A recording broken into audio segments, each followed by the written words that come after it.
Hey guys, Andy Yen, spoken label. Look at my friend here today, the amazing Richard Sparks. Less than me, more of a Richard. He's going to do like an extract from us. I think is it book one, Richard? I'm trying to read from the No, distance here. this is book two, New Oh, book Roxley two. Realm, That book sounds two of good the to me. four. Right, Yeah. take it away, my friend, then. I'll leave it to Right. Well, they've just had a long and difficult fight, and they've returned to the tavern where they left behind this girl that they found in the stocks in the rain, miserable, and befriended her. And this is where we pick up. And now the team is our hero's named Dax. He's a battle mage, and his team are Ola, a thief who's very good with knives, Grell, who's an Australian orc, who's the tank of the team, uh, big beast with a battle axe, and very difficult to take down. And Kreista, a dual wielding sword dancer. She's an Asian American girl. And they're all for real, these rather than being in a game. As I ate and recharged, my anxieties lessened, but only, I think, because I just told them to go away and give me a break for a while. You don't have the answers? Then don't beat yourself up looking for them. You probably don't even have the questions. Later, okay? Meanwhile, today, we fought, we won, let's eat. And we learn things, even if we're not entirely sure what they are. The picture is emerging.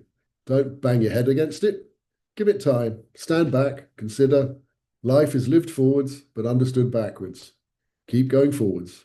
We'll see what we see. A night of blessed sleep, too many roosters too soon, breakfast, our goodbyes to one and all, and an early start on a bright morning to our destination. First, though, Jess had something she wanted to show us. She was a bit guilty about it, but insisted.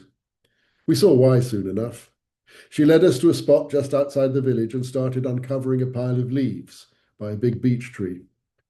From under it, she pulled out a bundle wrapped in oiled cloth. She unrolled it. It contained a small bow and a quiver full of arrows. Looking up at us shyly, four large grown-ups, she explained that she had omitted a detail in her story. Yes, she'd run back into her cottage as the raiders rowed ashore, but not just to bolt the door to delay them. She'd wanted her bow and arrows. My brother taught me, she said. He went off for a soldier the day he turned 14. We used to shoot together since I was about 6. He was mad about weapons and training and drills and such. He wasn't very good with bow and arrow. He'd never make an archer, but he's a big lad. He's strong, more like a pikeman, we all thought. And he was a good teacher. I don't usually miss. She didn't. Even with a homemade bow strung with a damp string and her rough arrows. We needed a target. Kreista said, "How about this?" and unslung the little buckler that she'd found in the Hell Dragon's hoard. Ola, of course, had string in one of his pockets. Useful stuff, string, he often said. Always keep plenty about my person. You never know when you might need it. Recently, he'd needed it for attaching dead rats to his belt. It had taken Salon a long while to make him trade them all in for a sealed earthenware jar of her mutton stew. Come on, Ola, I'd said.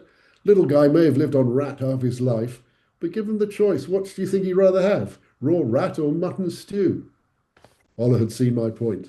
The stew had won, he'd fed his dog with that, and the rats had gone into Salon's compost heap.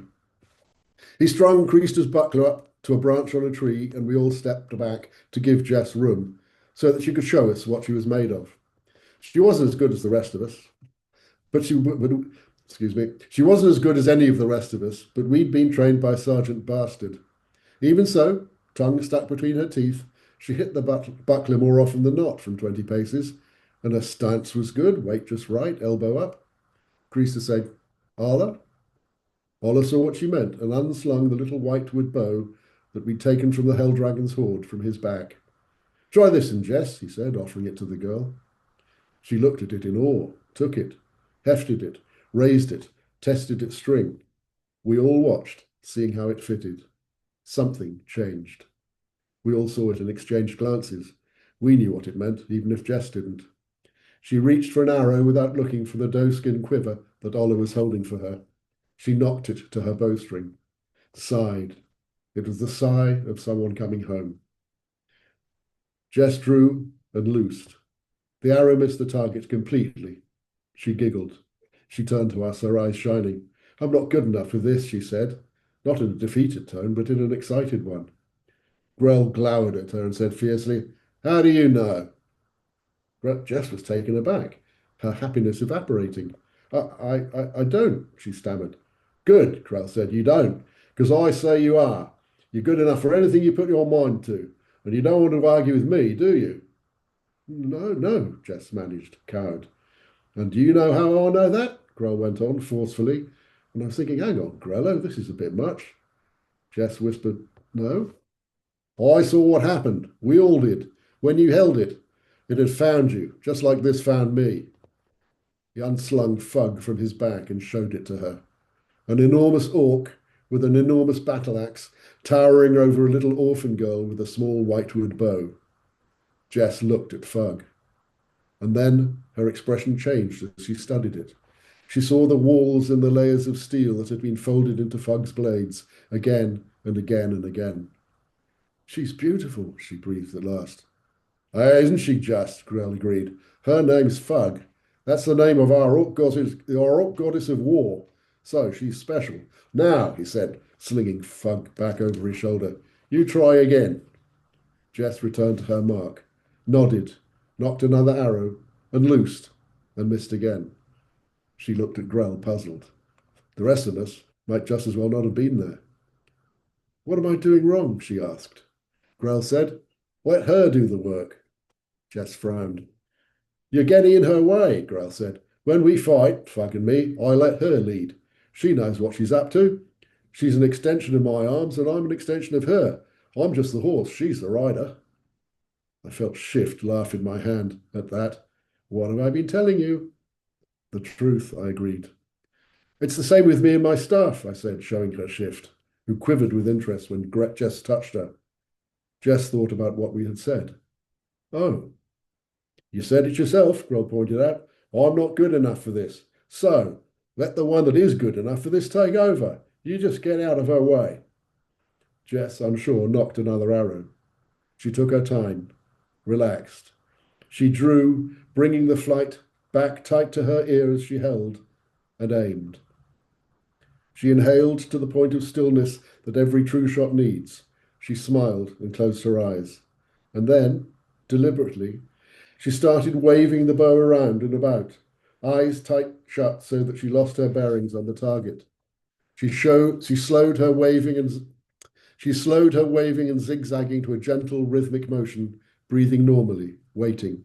She exhaled, and in the depth of that outbreath, in the heart of all her quiet movement, her arm froze, locked on target. Her fingers opened of their own accord. The arrow flew. Instead of the clang of arrowhead on buckler, which we were all expecting, there was a dull chop and a thud. Jess opened her eyes to see what we all saw. Her arrow had cut Ola's string exactly in the middle, and Creaster's little buckler had dropped to the ground. We all let what we had seen sink in. Grell reanimated first. I'd think that just about sums it up, he said. He stomped over to fetch buckler and arrows. Jess handed the whitewood bow back to Creaster, who didn't take it. It's yours now, Jess, she said. Jess said, But I can't possibly. Creaster smiled and said, It's not up to you. She's made her choice. That's why we found her. That's why she made us bring her to you. She's yours. You're hers. And if you treat each other right, you'll look after each other. Jess seemed lost for words. She looked at her bow, at Creaster, at all of us, back at her bow again. I will, she said. I promise. Thank you. Here, Grell said, handing her the arrows he'd fetched from the tree and passing Creaster her buckler. Jess took them to put in her doe-squin quiver. She couldn't. It was full. Well now, Creaster said. Ola said, Fire off some more. Jess did, loosing 6 arrows in succession. We all watched the doe-skin quiver. We couldn't see how the arrows got there, but it was always full. The whitewood bow had its own self-loading quiver. Well, that's some weapon you got there, lass, Ola said. Jess was lost for words. She'll be needing a name, Grell said, with a grin ruffling Jess's untidy brown hair. Better make it a good one, a fine bow like her. Jess nodded and studied the bow, thinking. So that's Fantastic. Oh, that was really, really vivid, that, Rich. I oh thoroughly enjoyed that, mate. oh, you are nice. You can come again. I'm allowed, am It's that's what I I? mean. That's always nice in that this is what we write for. We write to make it as good as it can, and then when you get feedback, it's just lovely, Oh, and God, yeah. it's it's like input after all that output, and it really makes you think, gosh, I want to write another one now. I know Let I've me seen get Ted before. You've done the audio bit. So, how did you feel like when you're actually doing the audio versions of the books?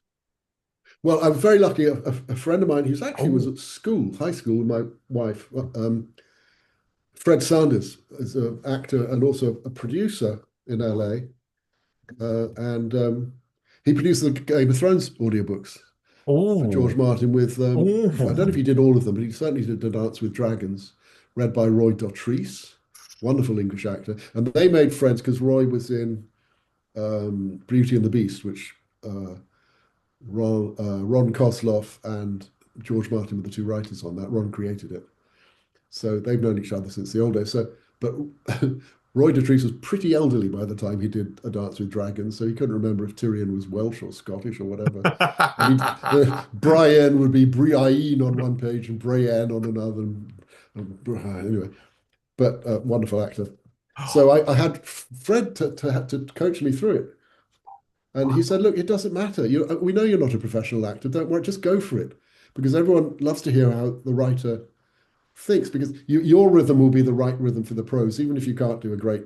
I mean, my accent for the Asian American girl's not particularly, I'm not the best Valley girl. Not sure that's the right, but I'm there. It's close, but no cigar. My Australian accent for the Orcs usually pretty good, and all of the English vernaculars, like I can do those. But he just says it. Nobody cares. They just want to hear you, the author's voice. So that was really relaxing, and he helped a lot. Oh, Fun doing completely. it, and yeah, you just go for it. So, and you wanted another bit for We're going to do that separate. Do that separate. So, right? what we're Yeah. going to do, we'll wrap up part two now, folks. I want to thank Oh, Richard, okay. and we'll do it separate in a moment. So, another stop recording. So, listen, Richard, as we get to the official end of the podcast, I want to thank you today, mate. It's been an absolute pleasure this today, one, mate. Well, So I'm glad you enjoyed it, and thank you very much for having me. yeah. It's been fun chatting about Oh, something. brilliant. Now, I'm going to use a wrestling term. 'Cause I know obviously you mentioned Andre the Giant before. Another ex-WWE guy was Eric Bischoff at one point, Yeah, and rings a and bell. he had a friend in it called Don Callis, who's part of the Truth Militia. And Don Callis has a saying that is, and always used to wrap up the podcast is, stay safe and stay over. And we will see you all next time.